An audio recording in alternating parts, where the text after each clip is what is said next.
think it's a short cutscene scenario. I know it's a cutscene scenario. I'm just not sure if it's short or not. And it would be this one, the plan.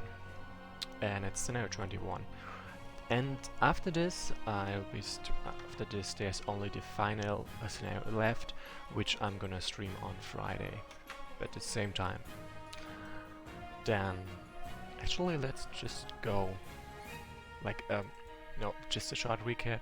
We beat back the orcs and undead again. We also met Javian, and Haldrick said that, well, we have to kill Javian if there's any chance of us to, well, live in peace, sort of.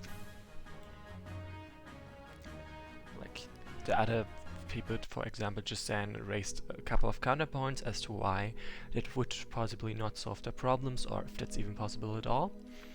And now he has to Haldrick has to explain his plan. So yeah, let's go. So what is your plan? We're going to convince Javian that we gave the elves the Ruby of Fire to secure a place in this new land. Then, if the orcs return, hopefully they'll go looking for our not-so-loyal elven allies first. Haldrick, that's devious. I kind of like this plan. But you spoke a pact with the elves. You will be expected to come to their aid. Yes, we may come to their aid. We'll have to weigh our options when and if the time comes. If the orcs return in great numbers, the brunt of the assault must fall on somebody else, or we will not survive it. Who knows? Maybe I won't even come to their aid at all. Many people would you a coward if you did not. They would say that you turned your back on your pact with the elves. It's not like you can tell people what I overheard. Recent events have taught me one thing, that survival trumps honor. Besides, they won't be screaming at me. I'll be dead. What? I'll be dead. I mean, we can't just say that we gave away the Ruby of Fire, or send Javian a letter. Well, we are going to say it, but that's not the point. Jizen, you will forge a very official-looking treaty in which we give the elves the Ruby of Fire in return for our place here. I'm going to face Javian, and if rumors of his power are true, he's going to pick that treaty off a mangled corpse. Then, you will destroy Javian after word of this treaty has spread to the orcs, but before he has a chance to read my undead mind. Haldrick! I won't do it. I won't help. What is wrong with your kind, always rushing to a full staff? Who lead these people? We need you alive. You will. I wouldn't have made it this far without you, Jizen. But everything turns on convincing Javian. It's the only way we can possibly keep the orc hordes off our necks. Haldrick, this is ridiculous. There's no way I'm letting you go through with this, sir. Over our dead bodies, right, Jizen? Right. I'll do it, sir.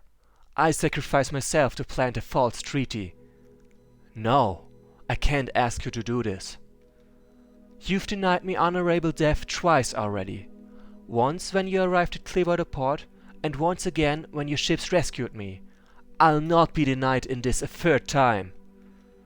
No, this is my sacrifice to make.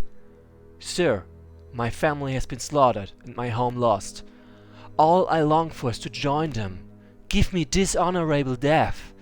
Please, sir, I beg you.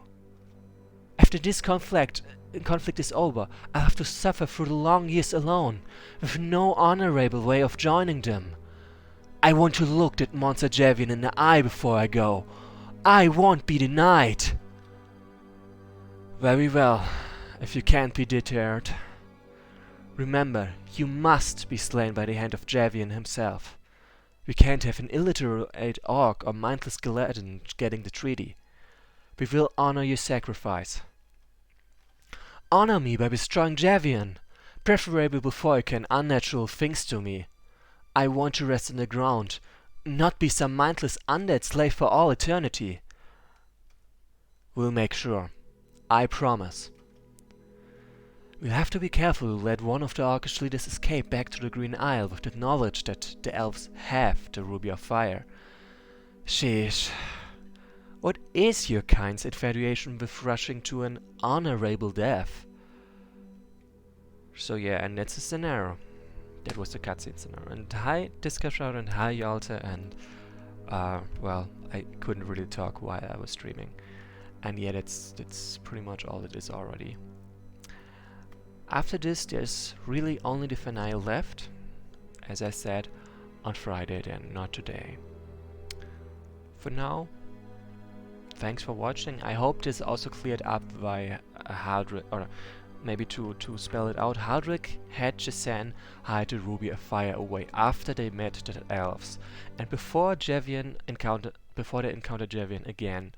That means Javian noticed that Haldrick, that the power of the Ruby of Fire is not being felt near Haldrick.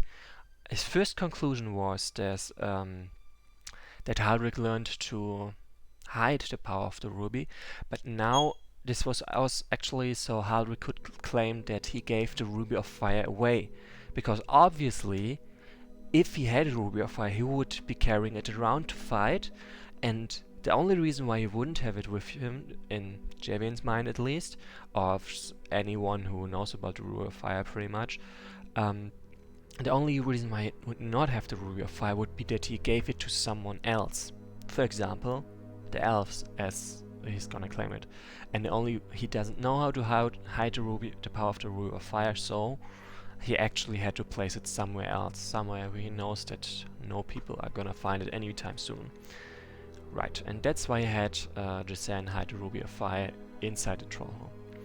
Anyway, now I'm gonna say see ya and see you next time. Thanks for watching. Just a short sneak peek.